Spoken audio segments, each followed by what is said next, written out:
Good morning, children. My name is Malbabu. I am a social teacher in Chilmuru School, Sri Rama School. Okay. Today, 8th, 9th social, the Indian Constitution. Indian Constitution was written by so many Indian leaders and genius persons. They are well educated persons. Okay. India is one of the important and richest country in the world once upon a time in the 14th centuries. 14th centuryలో భారతదేశాన్ని south ఇండియాని Srikrishnadevarayalu administration చేసేటప్పుడు రోడ్ల వెంట diamonds pearls and gold coins ముత్యాలు రత్నాలు వజ్ర వైడూర్యాలు రోడ్ల వెంట కోసం అమ్మేవాళ్ళంట. ఆ నెక్స్ట్ 16th సెంచరీలో యూరోపియన్స్ ఇండియా రావడం జరిగింది. ఓకే, ఇండియా మొత్తం ఆక్యుపై చేశారు. ఆ నెక్స్ట్ ఓకే అప్రాక్సిమేట్లీ 200 years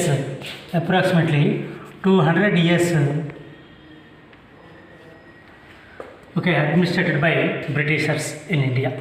ఇండియాని చూసినట్లయితే అప్రాక్సిమేట్లీ 200 years బ్రిటిష్ వాళ్ళు అడ్మినిస్ట్రేషన్ చేశారు. ఈ టైంలో so many problems face to the people, Indian people. చాలా సమస్యలు మన వాళ్ళు ఎదుర్కోవడం జరిగింది. ఆ టైంలో ఫ్రీడమ్ ఫైట్ కూడా జరిగింది.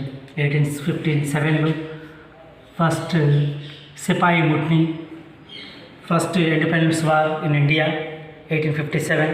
After 1922 non cooperation movement, next civil disobedient movement and quit India movements. So many movements, ఎన్నో ఉద్యమాలు ఇండియా ఇండిపెండెన్స్ కోసం రావడం జరిగింది. ఓకే, అటుకెళ్ళకు లాస్ట్ 1947 ఆగస్ట్ 15th ఇండియాకి ఇండిపెండెన్స్ రావటం జరిగింది. Okay, India is divided into 2 parts, India and Pakistan. Okay, partition of India. Okay, after independence India administration ఎట్లా ఉండాలి దాని మీద మన వాళ్ళందరూ కూడా కూర్చొని ఒక కాన్స్టిట్యూషన్, రాజ్యాంగాన్ని రాయాలని నిర్ణయించుకున్నారు. అడ్మినిస్ట్రేషన్ ఎట్లా ఉండాలి ఏంటి అనే దాని మీద. Okay, when India gained its freedom from a colonial rule, it was decided to put together basic principles for which we stood on the principles and procedures by which our country would be ruled. These were written down in a book is called Indian Constitution.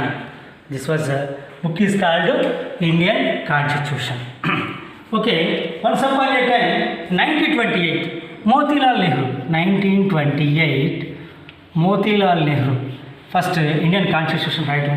వాళ్ళు కొంతమంది మేధావులతోటి some of the genius persons వీళ్ళతో కలిపి Indian constitution రాయటం జరిగింది. Okay, 1885 INC Indian national కాంగ్రెస్ని ఏర్పాటు చేశారు మన యొక్క first of all freedom fighters. Okay, 1885లో ఇండియన్ నేషనల్ కాంగ్రెస్ ఏర్పాటు చేశారు. The most of the leaders join in the Indian constitution meeting.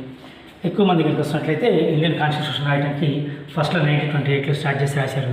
Administration 1937లో general elections జరిగినాయి.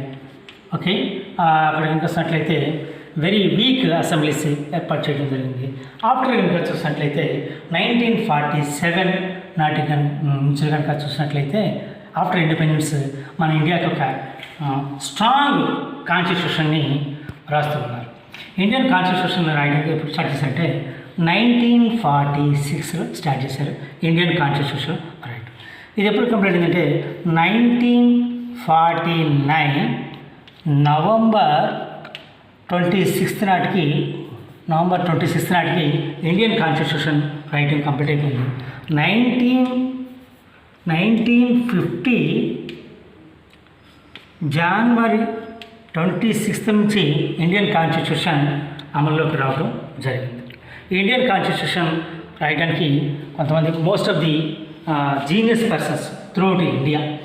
Okay, some states are very small, some states are very big. Approximately India is divided into 550 states in India. Okay, approximately 550 states in India. Okay, ఈ అన్ని states నుంచి అన్ని reasons నుంచి throughout India చాలామంది important persons తీసుకున్నారు. వీళ్ళందరూ కలిపి కూర్చొని ఇండియన్ కాన్స్టిట్యూషన్ రాయటం జరిగింది. ఓకే, అప్రాక్సిమేట్లీ ఇండియన్ కాన్స్టిట్యూషన్ ఎంతకాలం రాశారు అంటే 2 years 11 months 18 days పట్టింది ఇండియన్ కాన్స్టిట్యూషన్ రాయటానికి. ఇందులో మెంబర్స్ ఎంతమంది ఉన్నారంటే అప్రాక్సిమేట్లీ 299 మెంబర్స్ ఉన్నారు ఇండియన్ కాన్స్టిట్యూషన్ రాయటానికి. ఓకే,